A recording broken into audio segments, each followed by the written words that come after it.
Before we get into the video, make sure y'all like, subscribe if you're new. I mean, come on, what are you doing? If you're not subbed to me by now, my content is fire for Transformers news videos, stop motions, tour reviews, tour photography breakdowns, music occasionally. My Instagram is linked down below. And yeah, let's get straight to it. Okay, welcome back. Got some Rise of the Beast Studio Series news. We have CHEETOR officially revealed. Well, not officially. It's sort of leaked by Amazon Australia. They're giving us our first look at the Voyager class CHEETOR, and they have a little description here. The release date is February 17th of 2023. And let's take a look at these images. Now, the robot mode looks good. It seems like there's a little bit of a backpack, but I think that's because of the way his weapons store behind his back. It's definitely Beast Machines and Transmetals inspired rather than Season 1, but it's definitely, there's still some Season 1 elements, like him being a cheetah, I almost said CHEETOR, him being a cheetah and having the spots on it like his original Season 1 alternate form, a little bit more organic looking than what we got with his Transmetal 2 and Beast Machines design. So it's an amalgamation of everything we've gotten from CHEETOR, from the Beast Wars mythos, and a little bit of IDW in there too, and it's all right. I mean, I don't think this should have been a Voyager class, just judging by everything we're seeing here. I mean, the articulation looks all right. It looks like the knees go deeper than 90 degrees. He's got ankle pivot. He's got waist. He's got wrist swivel. I hope the ball jointed head is good. I mean, it's already looking like the elbows only bend at 90, which I am not really liking. For a deluxe class, or for a character that should be deluxe class put at Voyager, it feels like there's not a lot added to him, unless if he's unusually taller than he usually is in Transformers lore. Because when you see him next to Bumblebee in the trailer, his beast mode is really tall. So, I don't know, maybe his height fits Voyager class, but I don't know, there's just not a lot added to him like I was expecting. I was expecting him to come with another gun or two. I was expecting some melee weapons, which are fine. The paint apps, there was somebody that did a digibash. I saw it quick on Instagram. I don't think I could find it for the video, but the colors were a bit better. Like, there was more evening of the yellow. It was more of a yellow rather than an orange, and there was more silver paint on there. I don't know, the head sculpt too, it's definitely CHEETOR, but with like a live action / Cybertronian flavor added to him.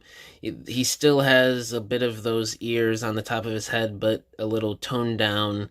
He still has that sort of cat-looking face to him. So, I mean, it looks like CHEETOR. It looks like an amalgamation of pretty much every CHEETOR design that we've had in other Transformers lore, which I do like. And there have been a lot of people on the boards and on Instagram I saw hating on this figure's design, how it doesn't look like CHEETOR or it doesn't look like Season 1 CHEETOR. People, relax. Go through Transformers lore, be actual fans, and not be copycats, and just look up CHEETOR from Season 1. CHEETOR has had many different looks over the years. This is nothing new for CHEETOR. If you compare his designs to Season 1 even, all the way from Transmetal 2, to Beast Machines, to IDW, he has had design elements very, very similar to this. So, people, calm down. This is CHEETOR. This looks like CHEETOR. But getting back to the figure, it looks like these stands can combine, or I said stands, I mean the staffs, or sword weapons can combine to form one big staff, which is cool. It's alright. I mean, it's very typical melee Beast Wars type weapon that you would see. It's really nothing to write home about, but it's not bad either. The Beast mode, it's okay. I mean, when you compare it to the render, the CG that we saw in the trailer, it's sort of accurate to what we see, but I mean, for Voyager class, look at his robot hands just sticking out right there. Like, they literally go nowhere. Like, just, and then the robot feet just sticking right behind the beast mode feet. This is just really not cool looking to me, the beast mode. It's definitely not as cool as what we've seen, how it's gonna look in the movie. At least the sculpted details are good, and the head sculpt is all right looking. I mean, it looks like Rise of the Beast Cheetor, the head sculpt, and the mouth opens, which is actually pretty cool, and it's got the nice green eyes. I don't know, this is a little bit of a letdown for me, considering in past videos recently, when we've seen the CG renders for Cheetor and the promotional images, I've said that this is one of my favorite designs that we've gotten for Rise of the Beast, and maybe even in live action by far. And the figure is just not living up to that design, at least in cheetah mode. But the robot mode isn't bad. I mean, when we go deeper into the details, I mean, the cheetah paws are just resting right on his hands. I mean, I don't know, maybe that could be movie accurate to his robot CG design, but definitely I doubt that is how the cheetah mode is going to look with his robot hands just sticking out right there.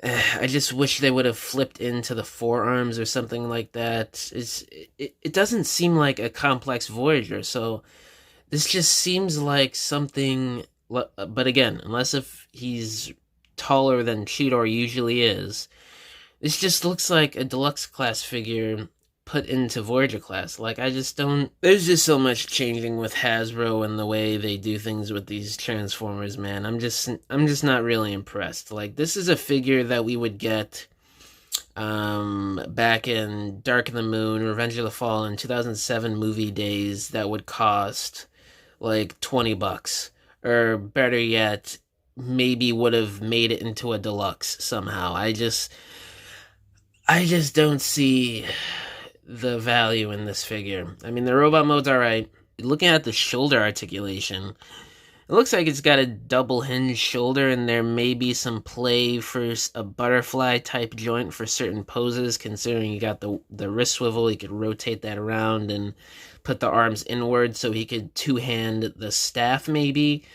So that might be cool to do, but again, I just hope he has a good ball-jointed head, because, I mean, it's Cheetor. He's an acrobatic character. He needs to have a lot of articulation. This is a character that does flips and tricks. He's jumping around. He's running fast.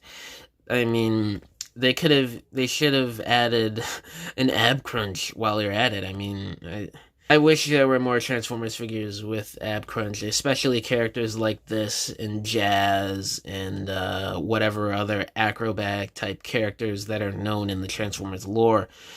But I mean, it's all right. It's an okay figure. It's nothing to write home about, but it's not bad either. It's basically how I felt about every Studio Series Rise of the Beast figure, every Rise of the Beast figure in general. I just have not been feeling this movie toy line as much as I have been in past movie toy lines. The details just don't feel there to me. It's just, I don't know, I just don't have the same hype like I used to, like I did with the past movie toy lines, like I did with Age of Extinction, The Last Night, the first movie, Revenge of the Fallen, Dark of the Moon. But, I mean, yeah, guys, I don't want to make this video too much longer, but this is big news, you know? First look at Voyager Class Studio Series Cheetor.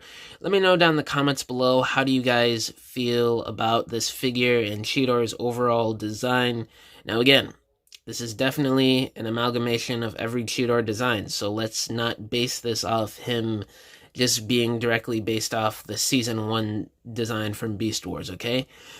But I digress. Let me know how y'all feel about this, and I'll catch you in the next video. Bye. Congratulations, you have made it to the end of this video.